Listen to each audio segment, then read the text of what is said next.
Hey everyone, welcome back to Stonehill Homestead. If you're new here, I'm Kim.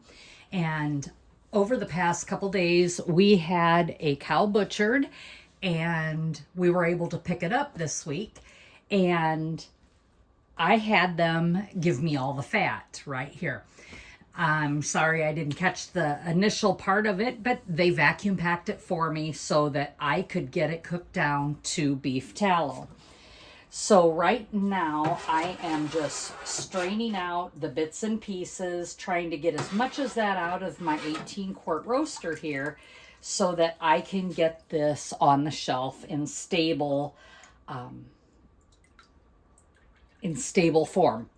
So with beef tallow, you don't pressure cook, you don't water bath, nothing like that. All you're doing is cooking that fat down and getting all of that good fat melted, and then drain it and get it in jars. So I have cooked this, it's probably been a good 24 hours because this roaster was full of fat.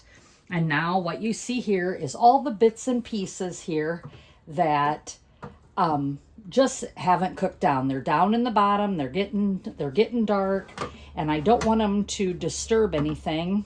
And I've got this set up because I don't have a lot of room to do this, but I'm just getting as much as I can out, and then I'm going to start putting these in putting this beef tallow into sterilized jars. Right now the jars are in the dishwasher getting cleaned. Even though they were clean, I still get them re-cleaned and hot so that I can put this fat or beef tallow into the jars for stable storage. One thing about beef tallow is that you do not, like I said, you do not pressure can. There's no safe method. But with beef tallow, if you get it in sterilized jars, you get your hot lid on it, you put your lid on it, it'll automatically seal. So there's no reason to do that. It is shelf stable. Now, if you want to keep it longer, you can keep it in the fridge or you can keep it in the freezer. Either one is fine. I still put them in glass jars, whether I do it either way. So come along, join me, give me a thumbs up. We appreciate that. Subscribe if you want to see more videos like this. And I do have some canning, some gardening, and cooking videos that I do. And once in a while, you'll see a mystery box. I've got 2 of those videos also on my content. But come along today and let's see what we can get into. Okay, my jars just came out of the dishwasher. They've been cleaned, sterilized, and they are hot. I'm gonna set my funnel here, and I'm also gonna drain my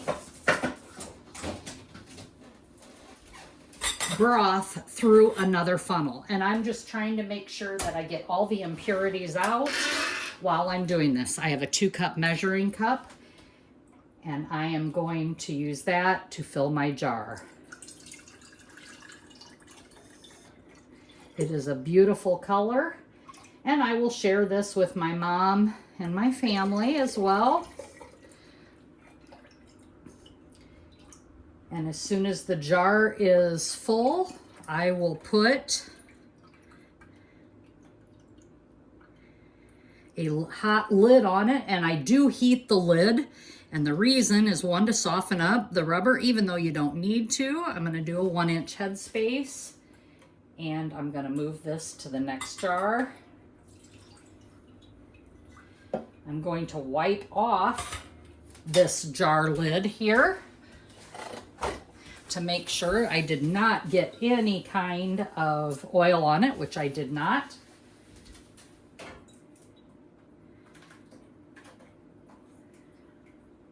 I'm going to put my 4 jars lid on this. Make sure it's seated tight. Grab a ring.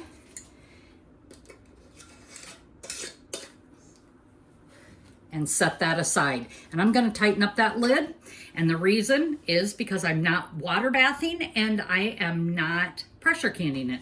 It's just going to sit here and it is going to cool down and solidify.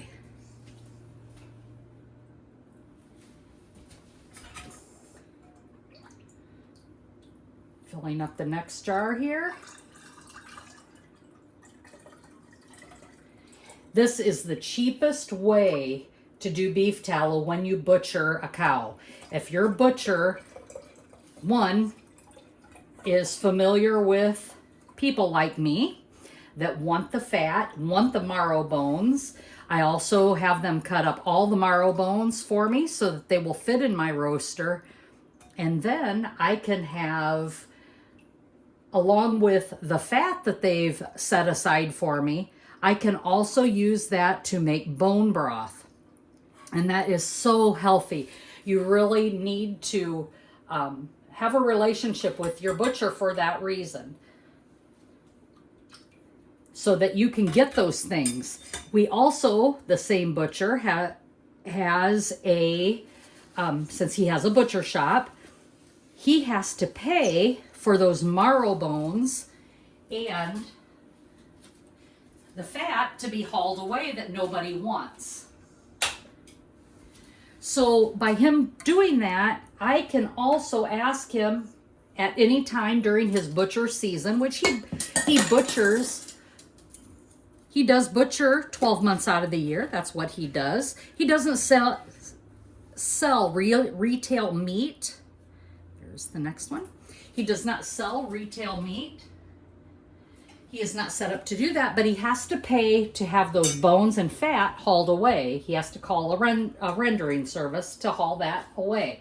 He has to pay to have that hauled away. So if you have a good relationship with your butcher and you can tell him, hey, I need marrow bones or I need beef fat, and all I pay him for is the processing, for him to cut it up, his time to cut it up. He doesn't charge me for the bones or the fat because he can't. He's a retailer, but he can charge me for his time to put it in bags, to cut it up, and an hour of his time or whatever it takes to do that is worth having that on my shelf.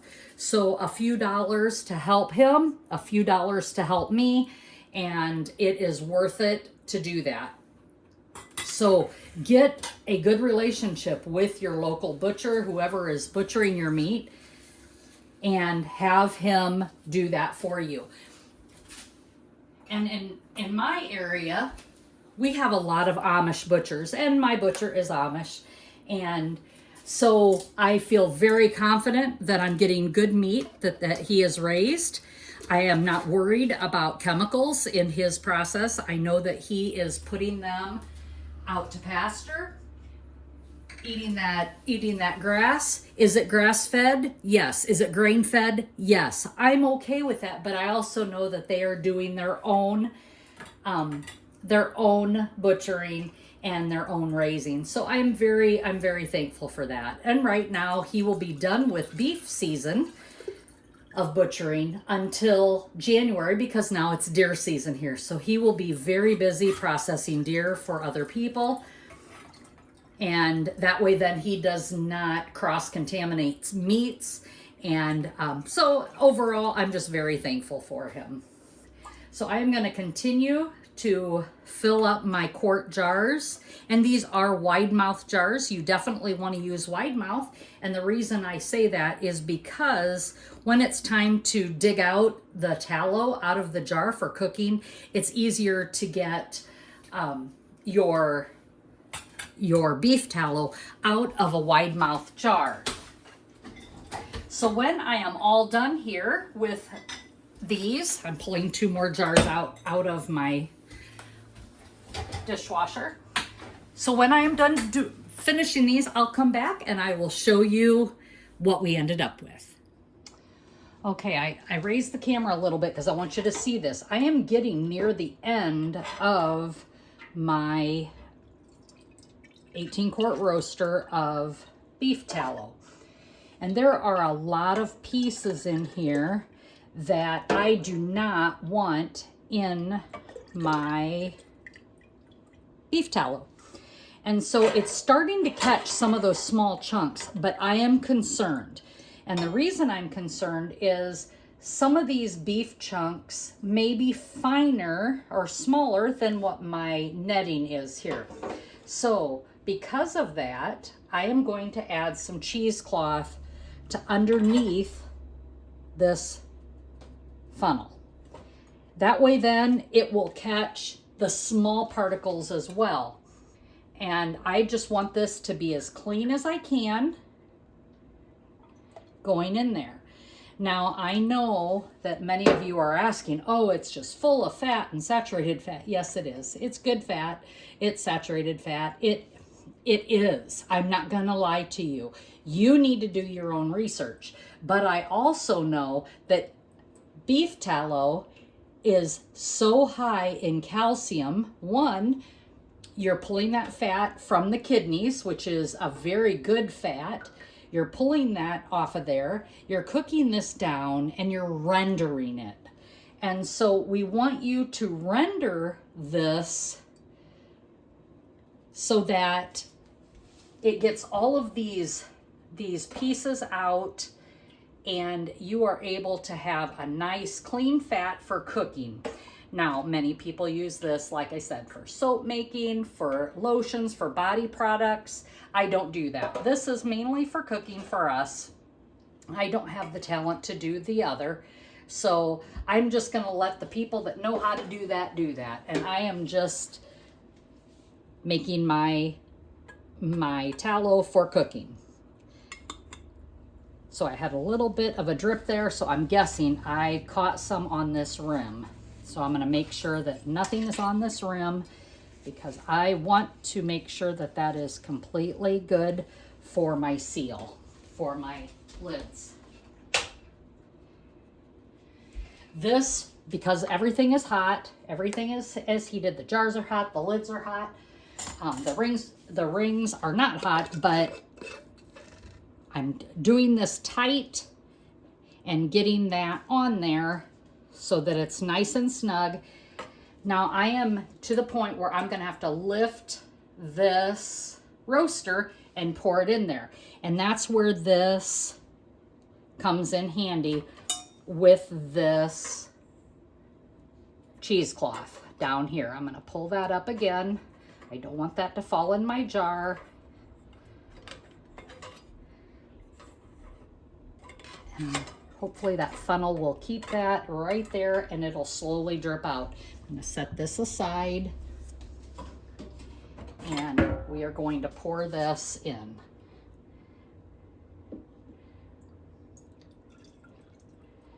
That way everything is caught, and I was able to get everything I could out of this. I'm going to leave this set here a minute. Drain every last drop that I can possibly drain out of here. We don't want anything to go to waste.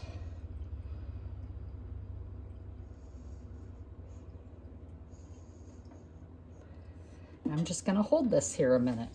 So you can see what was down in the bottom, and I took most of what was out. I've already drained it one time. I've already filtered it out one time.